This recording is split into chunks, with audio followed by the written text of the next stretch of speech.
신앙생활 잘합시다. 한번 인사하겠습니다. 신앙생활 여러분, 저와 여러분들 잘하면 좋겠습니다. 제가 한번 생각해 보니까 신앙이라는 게 뭔가, 이게 사전으로 보니까 믿을 신자에 우러러보고 사모하는 앙입니다. 앙망한다 라고 할 때 믿음의 대상을 신뢰하면서 의지하고 바라보고 믿고 따라간다. 이게 신앙생활입니다. 그러니까 사람들은 하나님을 안 믿어도 물질을 따르고 어떤 다른 정욕을 따르고 가치관을 따라서 나름대로 열심히 살아갑니다. 나름대로 자기 신앙생활을 하고 물론 그것을 우상숭배라고 하는 겁니다. 그런데 신앙생활을 잘한다는 것은 그냥 아무 때나 잘못된 신뢰의 대상을 따라가는 게 아니라 믿음의 진짜 대상을 제대로 알고 붙들고 따라가는 것입니다. 그리고 오늘 본문에 읽었던 표현으로 하면은 믿는 도리를 굳게 잡는다라고 하는 것으로 말할 수 있겠습니다. 믿음의 도리, 믿음의 기본, 근본적인 것들을 붙들고 나아간다. 지난주에 우리 새가족 스태프들도 수고하고 열심히 참여해서 새가족반 5주 과정을 마치게 되었습니다. 마치게 되면 이제 소감문을 다 적어서 내는데, 제가 그 소감문을 좀 읽으면서 한 내용이 마음에 좀 다가왔습니다. 그분에 아주 좀 자세하게 적었는데요, 이런 내용이었습니다. 그가 내가 속상한 일과 가정의 어려움과 여러 가지 기도 제목, 여러 가지 어려운 일이 있으면은 주변에 그것을 이야기를 많이 했다는 거예요. 그런데 어느 날 그를 잘하고 아끼는 언니가 그에게 이야기를 해줬답니다. 너 문제가 있을 때마다 그런 거 주변에다가 자꾸 이야기하는 것으로 풀겠느냐? 그러지 말고 너의 문제를 진짜 의지하고 도와줄 만한 그 하나님을 너가 알면 좋겠다라고 하면서 교회로 안내를 했고요. 그분이 우리 도원교회를 이제 사는 지역에서 멀지 않으니까 소개를 해줬고, 교회를 다니면서 지금 믿음 생활을 아주 나름대로 열심히 하려고 애를 쓰는데, 그러면서 그분의 고백이, 내가 이전에는 이런 내용이죠. 여기저기 사람들에게 원망하고 불평하고 한숨 짓고 그 사람 욕을 하면서 내 마음을 위로를 받으려고 했는데, 이제는 그게 아니고 하나님을 믿고 주님에게 내 마음을 의뢰하는 그런 삶을 살고 싶다. 이런 내용을 가지고 그 소감문을 작성했더라고요. 근데 그게 정말로 저는 기뻤습니다. 왜냐하면은 신앙생활을 한다는 게 바로 그거거든요. 우리의 의지의 대상을 믿을 만한 대상에게 초점을 바꾸고 그분을 신뢰하고 그분에게 우리의 마음을 드리고 우리 있는 모든 것들을 그분에게 아뢰는 것, 이게 신앙생활의 중요한 것인데 그 출발을 잘하고 있다고 보여졌기 때문에 그렇습니다. 여러분, 이 신앙생활 잘하고 있습니까? 자, 인사를 시킨 이유는 그겁니다. 여러분, 각자의 인생길을 걸어가면서 각자의 고난과 기도 제목과 각자의 인생의 숙제를 안고 걸어가면서 믿음 생활, 신앙 생활, 믿고 바라는 거, 온전한 믿음의 대상을 진짜 신뢰하면서 잘 걸어가고 있습니까? 아니면은 믿음 따로, 내 문제 해결법 따로 이렇게 걸어가고 있습니다. 그러니까 우리의 신앙생활을 잘한다는 것은 신뢰의 대상을 올바로 알고 그분을 온전히 신뢰함으로 내 지금의 문제와 기도 제목도 그분에게 가져가는 것, 이게 신앙생활을 잘하는 겁니다. 저도 신앙생활 잘하기 원하고요. 여러분 모두도 각자가 형편도 다르고 위치도 다르고 상황도 다르지만은 신앙생활을 잘 할 수 있으면 좋겠습니다. 그러니까 믿음의 대상을 올바로 바라보고 그분을 믿고 의지하는 겁니다. 누구를 바라보는 겁니까? 예수님을 바라보는 겁니다. 3장 1절에 보면은 믿음의 도리의 사도시며 대제사장이신 예수를 깊이 생각하라 라고 말하고 있습니다. 그분을 깊이 바라보고 그분을 묵상하고 의지하는 겁니다. 근데 주님을 바라본다는 것을 여러분, 어떤 분들은 우리 집의 거실이나 내 조용한 방에다가 예수님 초상화를 거룩하거나 경건하게 보이는 그 초상화를 걸어놓고 그것을 열심히 쳐다보는 것이 우리 주님을 잘 바라보는 것일까? 저는 그것은 아니고, 오히려 지나치게 그런 데에 빠지면 그거는 오히려 우리를 잘못된 신앙으로 이끌 수도 있다고 봅니다.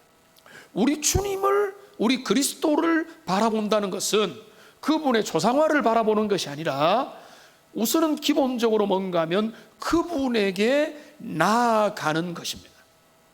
그분에게 다가서는 겁니다. 가까이 다가서면 보입니다. 다가서지 않으면요 안 보입니다. 멀리서 흐릿할 뿐인 것입니다. 그러니까 우리가 믿음 생활 잘하고 신앙 생활 잘하기 위해서는요, 우리의 구원의 근거이고 우리의 믿음의 도리의 근원이시는 예수님께 다가가는 일부터 시작을 해야 돼요. 주님께 내가 다가가는 것입니다. 오늘 본문에 16절 마지막에 보면은 우리가 이거를 그냥 놓치기 쉬운데요, 오늘 히브리 그 기자의 결론은 바로 그것입니다. 은혜의 보좌 앞에 담대히 나아갈 것이니라 라고 말하고 있습니다. 한번 따라 합시다. 나아갈 것이니라. 나아가라 라고 해요. 나가라 라는 것입니다. 여기 나간다는 것은 앞에 이 헬라어를 보면은 전치사 프로스라고 하는 게 있습니다.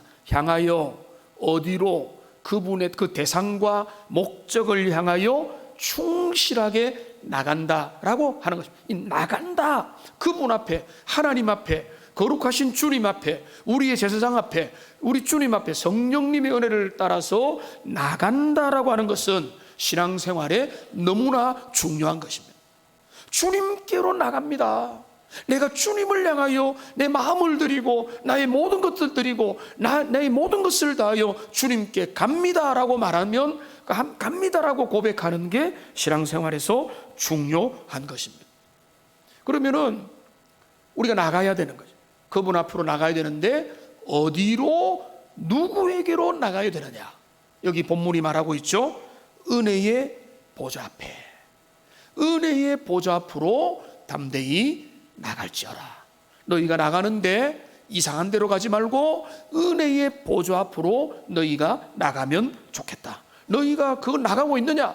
지금 히브리 성도들은요 고난을 당하고 있습니다. 어려움이 많습니다. 유대교로부터 돌아오라고 하는 회유를 받고 있고요, 로마 제국으로부터도 여러 가지 불이익을 받고 있습니다. 예수님을 믿는다는 것은 그 당시에 별로 그렇게 좋은 것이 아닌 상황 가운데서 유혹을 받고 배도의 어려움에 놓여 있는 상황 가운데서 히브리 기자는 도전을 하는 겁니다. 유혹과 시험과 어려움과 여러 가지 환난 가운데 있는 너희들이 정말로 이 고비를 잘 이겨내는 길은 다른 데 있는 것이 아니고 그분을 향해서 나가는데, 그분을 향해 나가는 그 자리는 어떤 자리인가 하면은 은혜의 보좌라는 겁니다.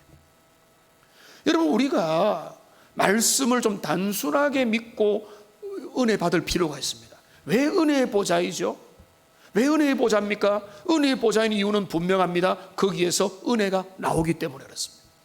우리가 주님 앞에로 가면은 그분에게 꾸중을 듣고 그분에게 혼나고 그분에게 판단을 당하고 정죄를 당하고 그분에게 완전히 할 말이 없어가지고 완전히 결박되어가지고 감옥에 갇히게 되고 우리가 그분의 정죄를 당해서 멸망당하게 된다면은 그거는 은혜의 보좌가 아니라 심판의 보좌죠.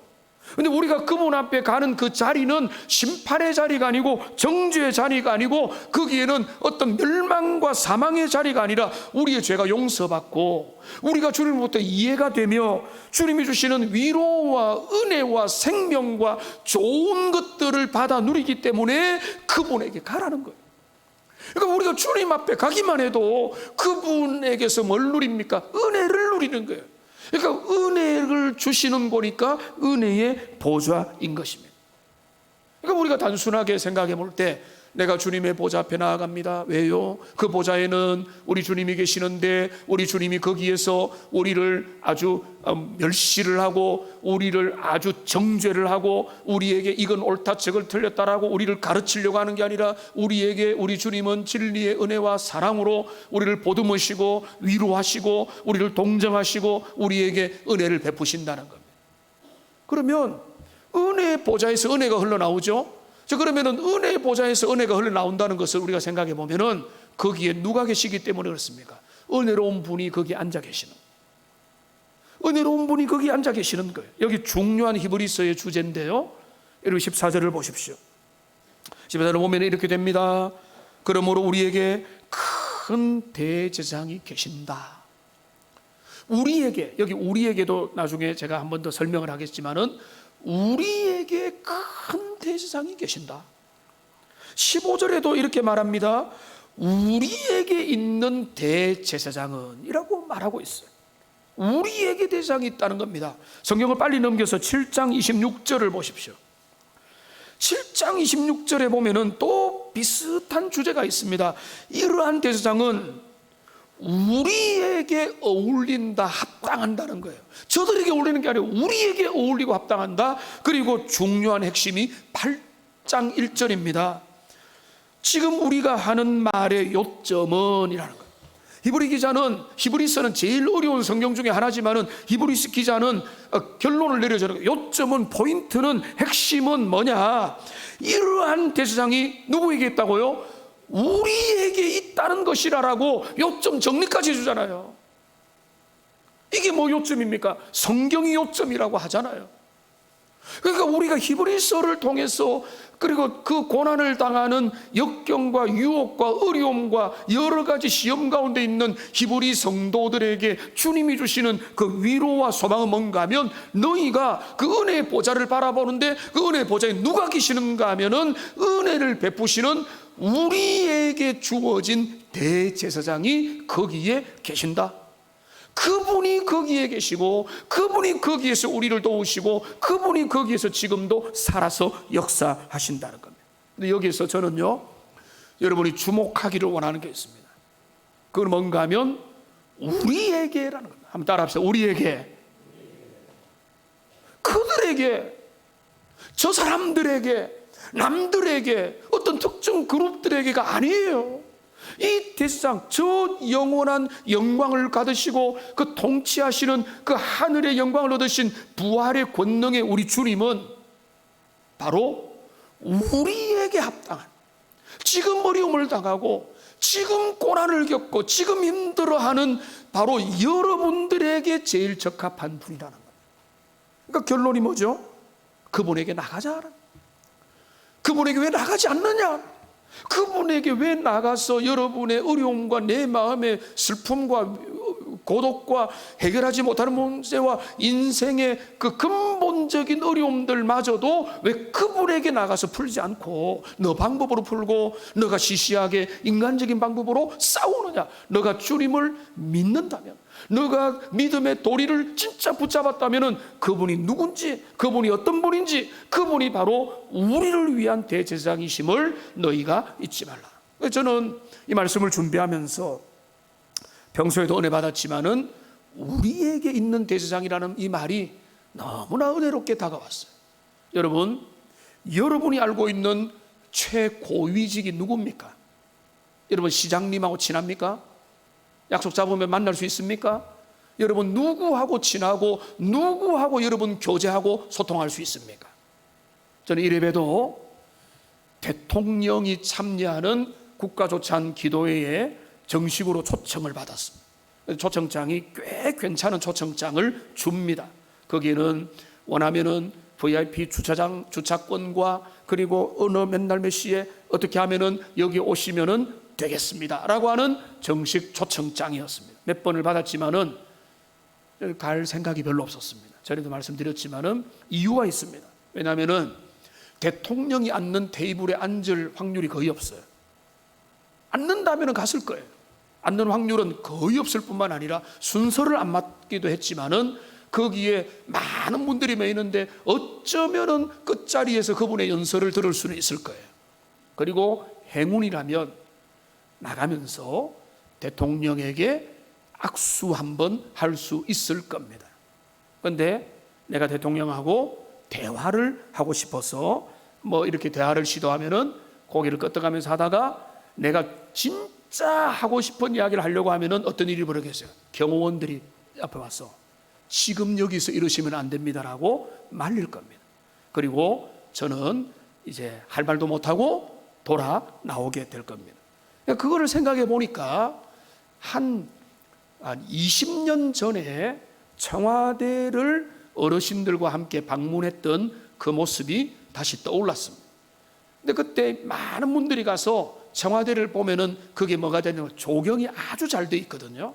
최근에 한 번 더 가고 싶은데 아직 못 갔지만은 그 조경들을 보면서 집무실이 어디고 비서관들이 일하는 데와 집무실은 여기고 저 너머에 가면은 대통령의 지금 숙소가 있고 이런 것들을 안내를 받으면서 거기에 아주 재밌게 가다가 근데 가면서 대통령 한번 볼 수 있을까 이런 마음을 많은 분들이 농담 삼아 이야기를 했는데 그런데 그날 그 이제 안에 들어갈 수가 없었죠. 근데 들어갈 수가 없었는데 그날 거의 마지막 때쯤 돼서 1호차가 들어온다라고 하는 비슷한 이야기가 나오면서 주변이 웅성웅성거리면서 1호차가 진짜 들어왔어요.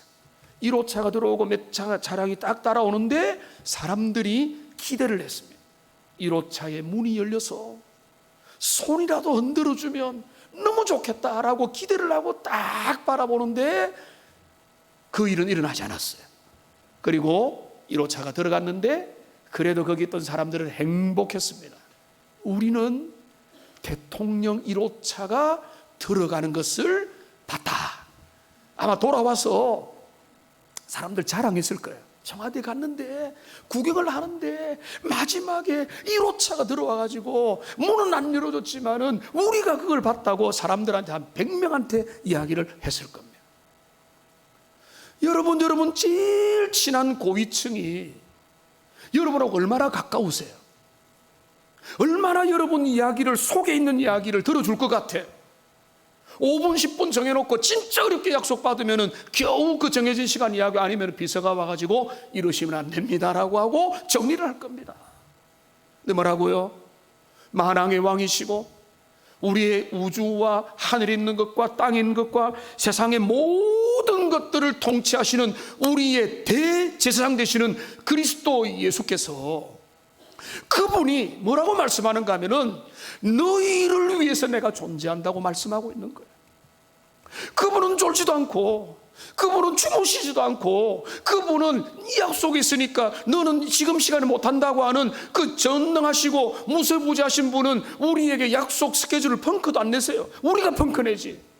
이런 대제사장이 우리에게 계신다는 거예요. 여러분 이것이 얼마나 감격이며 이것이 얼마나 큰 은혜며 이것이 우리가 믿는 신앙의 본질이 뭔가 하면 세상의 왕, 세상의 시장, 세상의 국회의원 한 사람, 세상에 권력 있는 사람, 그 사람 좀 알아도 어깨에 힘이 들어가죠. 그런데 그것이 아니라 그분들하고 기껏 해봐야 얼마나 대화를 나누겠습니까? 그런데 우리의 왕이신 대제사장이신 그리스도 예수는 지금도 우리를 위하여 존재하시고 내가 너희에게 관심 있고 내가 너희를 위하여 준비되어 있고 너희는 내게 언제든지 나오면 나는 너희에게 들을 것이다. 이렇게 우리를 초청하시는 이 그리스도 예수를 다시 한번 더 힘있게 바라보고 의지하는 하나님의 사람들이 되시기를 주님의 이름으로 축원합니다.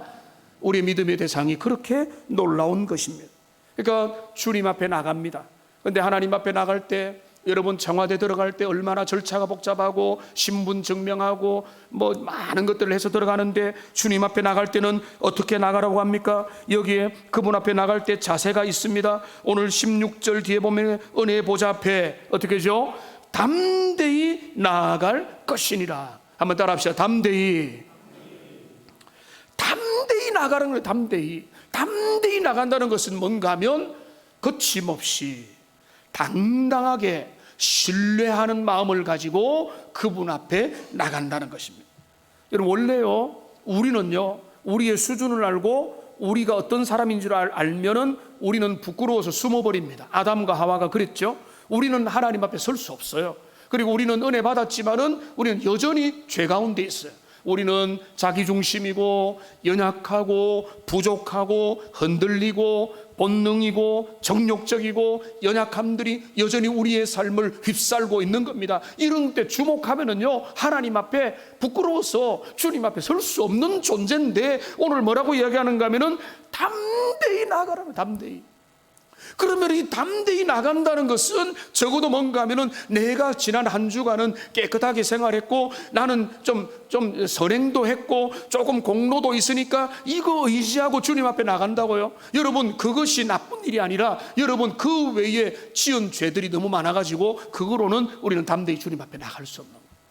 여기 담대히 주님 앞에 나간다는 것은 우리의 공로를 의지하지 않고 나의 의가 아니라 그분이 이미 이루신, 그분이 죄인들을 위해서 대신하신 그 은혜와 구속과 사랑과 그분의 놀라운 대속의 은혜를 의지하여 주님 앞에 나가는 겁니다.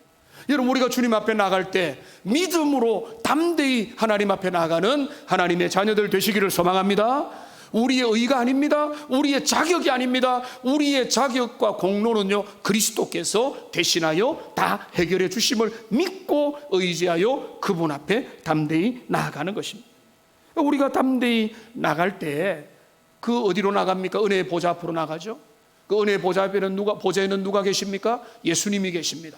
근데 예수님을 그러니까 바라보는 겁니다. 이 대세상 되신 그리스도가 어떤 분이냐? 많은 설명이 있고 우리가 찬송하면서 예수님은 누구신가, 우는 자의 위로와 쭉 나와 있지. 이 모든 게 사실입니다만은 오늘 히브리서 본문의 내용을 보면은 예수님이 어떤 분인가 두 가지로 설명을 하고 있습니다. 14절을 보시면은 이렇게 되어 있습니다. 그분이 누구냐? 승천하시니 곧 하나님의 아들 예수시라.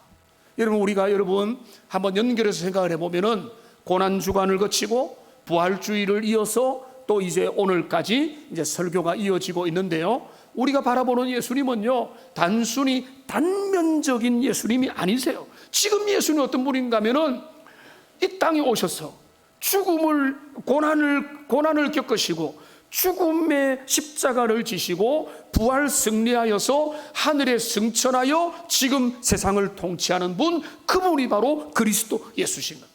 우리가 예수님을 믿는다고 할 때는 예수님 사랑의 예수님 좋은 분 이렇게 피상적으로 말하고 단편적으로 설명이 부족하니까 말하지만은 사실상 우리가 믿는 예수님은요, 어떤 분인가 하면은 승천하신 분이세요. 이게 승천하셨다는 것은 승천하기 이전의 모든 스토리를 안고 그분이 지금 계신다는 말입니다. 계시록 5장 6절에 보면은 하늘 보좌 환상이 보여집니다. 이 9절에 보면은 환상이 보여주는데 이렇게 됩니다. 띄워주세요. 내가 또 보니 보좌와 내 생물과 장로들 사이에 한 어린 양이 서 있습니다. 어린 양, 이거는 물론 문학적인 표현이기 때문에 진짜 어린 양이 거기에 서 있다는 게 아니라 환상 가운데 있는 것입니다. 예수 그리스도를 의미합니다. 그런데 그분이 어떤 모습입니까? 일찍이 죽임을 당한 것 같은 모습입니다. 그러니까 그분이 죽임을 당했다는 것이 그분이 허리에 창자국과 손에 못자국이 있는 것 같이 그렇게 이제 눈으로 보인 것 같은 그런 환상을 본 건지 모르겠지만 중요한 것은 뭔가 하면 부활하여 승천하신 보좌에 앉으신 그분에게서 뭐를 봅니까? 십자가의 흔적이 여전히 남아있는 것을 여러분 본다는 겁니다. 그러니까 지금 십자가는 지나갔으니 부활하여 승리했으니 십자가가 의미 없고 고난이 의미 없는 게 아니라 그분은 어떤 분으로 계시는가 하면은 한 번 죽음을 당하신 것 같았더라 라고 하는 그 십자가와 고난을 결코 떨쳐버리지 않으시는 그 모든 것들이 이유가 있는 그 모습 그대로 하늘에서 통치하며 지금 계시는 모습을 계시록 기자는 바라보고 있는 것입니다. 그러니까 예수님은 누구신가? 승천하신 분 그리스도라는 이 말 속에는 우리가 많은 것들이 이어집니다. 이 땅에 오셔서 고난과 유혹과 어려움과 모든 인생의 짐을 다 지고 십자가로 죽임을 당하시고 부활하여 승천하셔서 하늘의 보좌에 앉으신 분이 바로 예수님이다. 우리가 믿는 도리의 사도이신 그리스도를 바라본다는 것은, 주님을 의지한다는 것은 그냥 예수님 내 좀 위로해 주세요 이 정도가 아니고, 그분이 어떤 분이냐? 그분은 모든 십자가와 부활로 승리하여 하늘에서 통치하시는 분이시다. 이거를 너희가 바라보라. 이것을 의미하는 겁니다. 그런데 또 하나 중요한 게 있습니다. 이 예수님을 바라볼 때에 이분이 어떤 분인가를 오늘 15절에서 소개합니다. 15절에 보면은 이분이 어떤 분입니까? 우리에게 있는 대제사장은 우리의 연약함을 동정하지 못하실 리가 아니시다. 번역이 잘 됐습니다. 이전에는 이렇게 우리의 연약함을 체휼하지 못함이 아니요 이렇게 되어 있는데요, 번역이 상당히 까다롭죠. 동정하시는 분이라는 거예요. 그 높으신 주님이, 그 위에 계신 만왕의 왕이신 예수님이 우리의 연약함을 동정하시는 분이라는 거예요. 동정심을 가지신 분이라는 거예요. 연민을 가지고 그 다른 사람의 모든 것들을 가슴 아파하고 이해하고 공감하시는 분이라는 겁니다. 여기 공감, 동정이라는 표현이 있는데요, 동정하다는 게 헬라어로 심페사이라고 하는 겁니다. 그런데 여기서 영어를 조금 공부하면 알겠지만은 영어 단어에 뭐가 있는 거면 심패시라고 하는 게 있습니다. 심패시, 이게 바로 헬라어에서 직접 나온 영어 단어입니다. 심패시라는 거는, 이거는 뭔가 하면 동정심입니다. 동정심. 그러니까 그거는 함께 타인의 고통에 공감하는 마음, 이게 바로 심패시입니다. 동정하시는, 우리 저 높이 계신 분이, 여러분 높으면 높을수록 거리감이 느껴지잖아요. 우리 형편을 모른다, 저분은 내 사정을 모른다, 그는 지금 그의 사는 리그와 우리의 리그는 다르다, 이게 우리가 바라보는 거죠. 그런데 다른 거예요. 저 높으신 우리 대제사장 예수님은 우리의 형편을 다 아신다는 거예요. 상황을 아시고 이해하시고 공감하시고 동정하신다. 그것이 어떻게 가능하죠? 여러분 15절을 보십시오. 여기 나와 있습니다. 이렇게 말합니다. 그는 15절에 보면은 모든 일에 우리가 똑같이 시험을 받으신 분이시다. 그가 지상에 계시는 동안에 이 땅에 오신 이유 중에 하나가 뭔가 하면 영원한 대제사장의 비전이 있었던 겁니다. 이 땅에서 와셔서 시험을 당하시고 어려움을 당하시고 유혹을 당하시고 여러 가지 곤란을 당하심으로, 그래서 이제는 우리의 모든 시험 당하는 인생들을 이해하고 동정할 수 있게 되신 겁니다. 히브리서 2장 17절 18절에 똑같은 내용이 나오는데요, 이렇게 말합니다. 그러므로 그가 범사의 형제들과 같이 되심이 마땅하도다. 그가 이 땅에 오심이 마땅하도다. 이는 하나님의 일에 자비하고 신실한 대제사장으로 자격을 갖추어서 그 백성의 죄를 속량하기 위함인데, 18절 같이 읽겠습니다. 그가 시험을 받아 고난을 당하셨은즉 시험받는 자들을 능히 도우실 수 있느니라.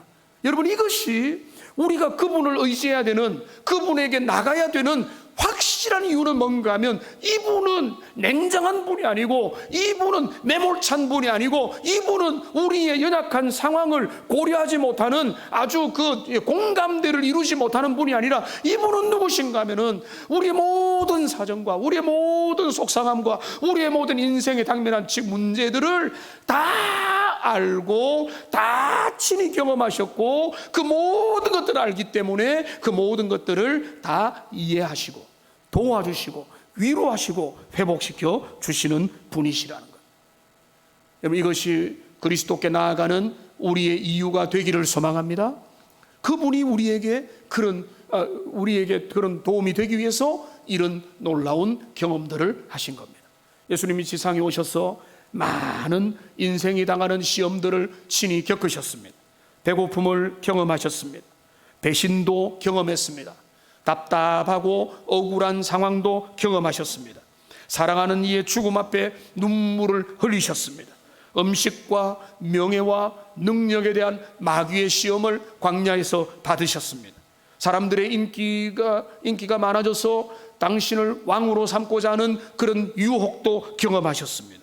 오해도 경험하고, 마지막 한 주간 동안에는 여러 심한 그 모독과 조롱과 매질과 채찍질과 고난을 당하시고 십자가의 죽음까지 경험하신 것입니다.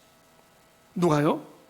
지금 보좌에 계신 우리의 참된 대제사장이, 그분을 바라볼 때 그분의 승리를 주목할 뿐만 아니라 그분이 어떤 분인가를 우리가 주목해. 그분은 우리의 모든 사정과 모든 인간의 상황들에 대하여 공감 못하실 뿐이 아니라 그 모든 것들을 누구보다 잘 공감하실 수 있는 그런 분으로 하늘 보좌에 계신다는 겁니다. 오늘날 공감력이 참 중요하죠. 공감을 한다는 것. 부모가 자녀를 공감하고 목회자가 성도를 공감하고 서로가 서로를 공감한다는 것 너무나 중요합니다. 그런데 우리가 공감력이 약해질 수가 있습니다. 공감력이 약한 사람, 다른 사람에 대한 공감을 하지 못하는 사람은 이런 말을 합니다. 어떻게 그럴 수가 있냐? 이해가 안 된다. 어떻게 그럴 수가 있냐? 나 같으면 그렇게 안 한다라고 하는 말이 자주 하는 사람은 공감력이 많이 결여되는 사람. 공감이 되는 사람은 그럴 수가 있지, 이렇게 말을 하는 거죠. 그런데 여러분, 우리는요 공감력을 더 키워야 되지만은 우리는 기본적으로 공감에 한계가 있어요. 남자는 여자를 공감 못합니다. 여자는 또 남자의 본능에 대해서 또 공감이 제대로 안 됩니다. 사춘기 방황하는 자녀들을 가지고 씨름하는 부모에게 이 공감을 해주는 그 부모도 친구도 있지만 어떤 사람은 공감 안 해요. 공감 안 하는 사람들의 특징이 있어요. 그들이 방황을 안 했어요. 방황을 안 하면 내가 잘 걸어왔기 때문에 방황하는 것들을 이해를 못하는 거예요. 그러니까 자꾸 오해를 하고 자꾸 다른 쪽으로 하고 방법을 제시하기 때문에 그거를 통해서 그들은 오히려 소통이 잘 안 되는 거죠. 외로움을 겪어보지 못한 사람은 외로운 사람의 마음을 공감하지 못합니다. 질병을 겪어보지 못하면 병든 사람의 아픔과 두려움과 그들의 한계를 경험을 못하는 것입니다. 외로움도 마찬가지고 가난도요. 가난하지 않은 사람은 옛날에 그런 이야기 있잖아요. 6.25 전쟁에 사람들 먹을 밥이 없었다. 그러면 뭡니까? 라면 끓여 먹지. 뭐 이렇게 이야기하는 거예요. 왜냐하면 그들의 가난에 대하여 공감이 안 되기 때문에 그런 것입니다. 그러니까 지금 여기 그런데 저 높은 보좌에 계시는 우리 주님은 그런 분이 아니라는 거예요. 높은 보좌에 계신 그분은 우리의 모든 상황을 이해하고 받아들이고 공감하며 저들을 이해할 수 있는 그런 분이다. 자, 그러니까 뭡니까? 그러니까 거기에 그 위대한 분이 우리를 공감하시는 분이 계시기 때문에 그분에게 얼마든지 언제든지 담대하게 나가라. 이게 히브리서 기자가 오늘 히브리 성도들에게 오늘 우리에게 주는 그런 도전이 되는 것입니다. 그렇습니다. 그러니까 우리의 신앙생활을 잘한다는 것은요, 단순하게 말씀드리면은요, 그분에게 나가면 되는 거예요.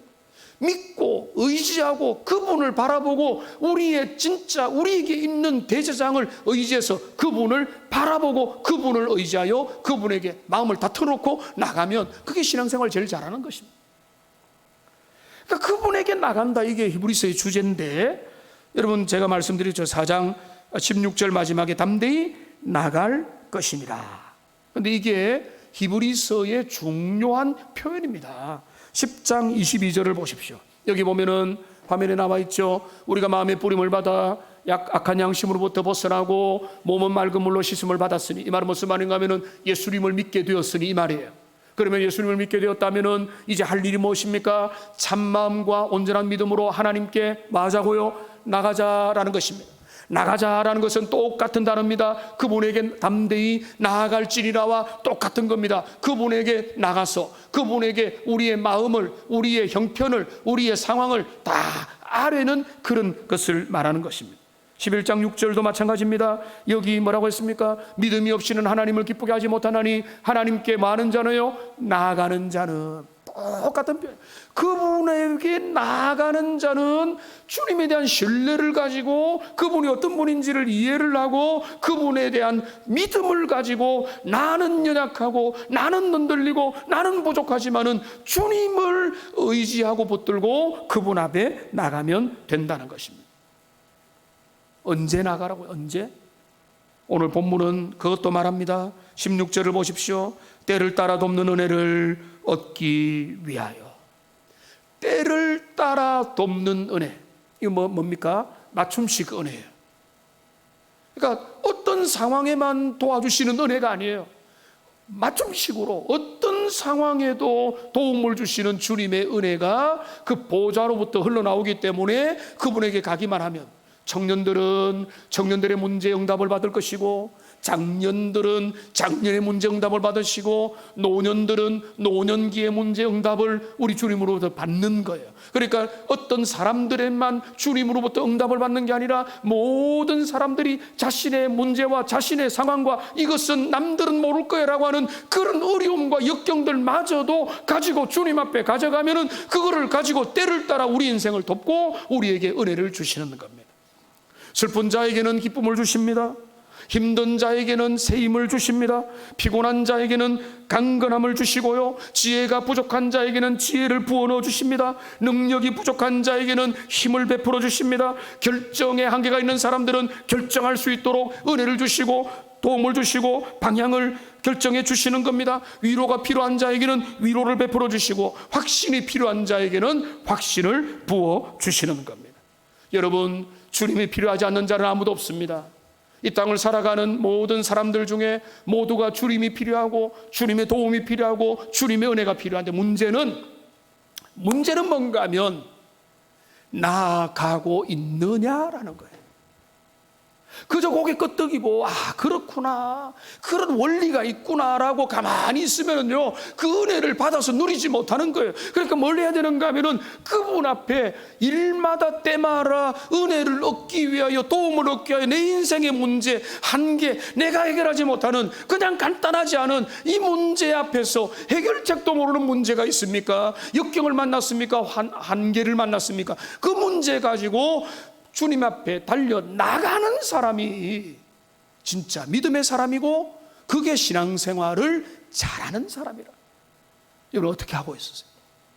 여러분 삶의 문제를 가지고 주님 앞에 나가서 그분의 은혜를 구하고 그분이 도움을 줄 때까지는 침묵하면서 은혜를 구합니까? 아니면 내 방법과 내 계산법과 나의 논리와 나의 지성과 나의 경험의 실력을 가지고 내가 이거 풀어보자라고 그렇게 하고 있어요. 그러니까 주님 앞에 나가는 자가 진짜 주님을 의지하는 자고, 그분은 우리에게 있는 대상은 우리의 모든 기도와 우리의 모든 그 속상함과 우리의 인생의 난제들을 향해서 도와줄 준비를 하고 계신다는 것입니다. 말씀을 정리하겠습니다. 말씀을 어떻게 맺을까라고 하다가 이런 말씀이 좀 생각났습니다. 예수님은 부활하셨는데 여인들은요 예수님을 너무나 진정으로 사랑했어요. 제자들은 절망하고 있을 때 여인들은 무덤을 찾아갔습니다. 그 무덤에서 천사들이 여인들에게 한 말입니다. 누가복음 24장 6절에 보니까 이렇게 천사들이 이야기합니다. 여기 계시지 않고 살아나셨다. 여러분, 어떤 예수님을 어떻게 바라보고 계세요? 여러분 신앙생활 열심히 하는데 누구를, 어디를, 무엇을 의지하고 계십니까? 저 갈릴리에만 매여 있습니까? 예루살렘과 성경 세대만 매여 있습니까?